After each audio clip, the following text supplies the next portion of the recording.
تو یہ خواب جو بھی حدیث بیان کر رہا ہوں، یہ نبی علیہ السلام کا خواب ہے، اور انبیاء کرام کے خواب وہی ہوتے ہیں، دین ہوتے ہیں. اور آپ اس خواب میں بتا رہے ہیں کہ میرے سامنے امتیں پیش کی گئیں، قومیں پیش کی گئی، پرانی قومیں. تو میں دیکھ رہا ہوں کسی نبی کے ساتھ چھوٹا سا گروہ ہے، کسی نبی کے ساتھ ایک آدمی ہے، کسی کے ساتھ 2 آدمی ہیں، کسی نبی کے ساتھ کوئی بھی نہیں ہے.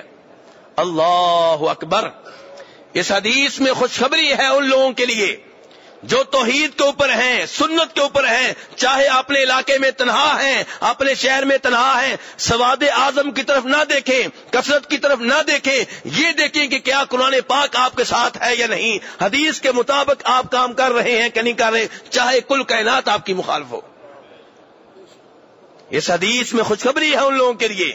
یہ دیکھیے انبیاء کرام علیہم الصلوۃ والسلام کے بارے میں بتایا جا رہا ہے کہ دنیا میں آئے، زندگی گزاری، تبلیغ کی، توحید کی دعوت پیش کی.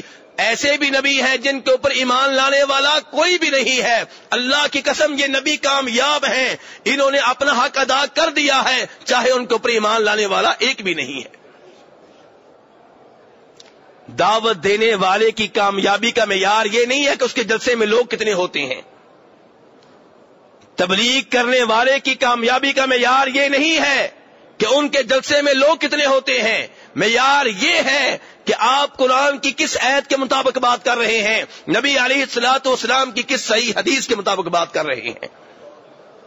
لوگ اکٹھے کر لینا معیار نہیں ہے، بلکہ اللہ تعالیٰ تو یہ فرماتے ہیں قرآن پاک میں وَإِن تُطِعْ أَكْثَرَ مَنْ فِي الْأَرْضِ يُضِلُّوكَ عَنْ سَبِيلِ اللَّهِ.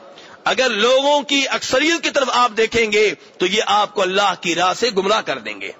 بلکہ اللہ نے سورہ یوسف میں کہا ہے وَمَا يُؤْمِنُ أَكْثَرُهُمْ بِاللَّهِ إِلَّا وَهُمْ مُشْرِكُونَ، کہ وہ لوگ جو یہ دعویٰ کرتے ہیں کہ ہمارا اللہ کے اوپر ایمان ہے، ان کی اکثریت بھی شرک میں مبتلا ہوتی ہے. قرآن پاک کی بات کر رہا ہوں میرے بھائی، دھیان سے سنیے، خبردار ہو جائیں، سوچا کریں کہیں میں کوئی ایسے کام نہ کر رہا ہوں جو شرکیہ ہوں. اللہ تعالیٰ کہہ رہے ہیں وَمَا يُؤْمِنُ أَكْثَرُهُمْ بِاللَّهِ إِلَّا وَهُمْ مُشْرِكُونَ، جو اللہ کے اوپر ایمان لانے کا دعویٰ کرتے ہیں ان میں سے بھی اکثر شرک کر رہے ہوتے ہیں.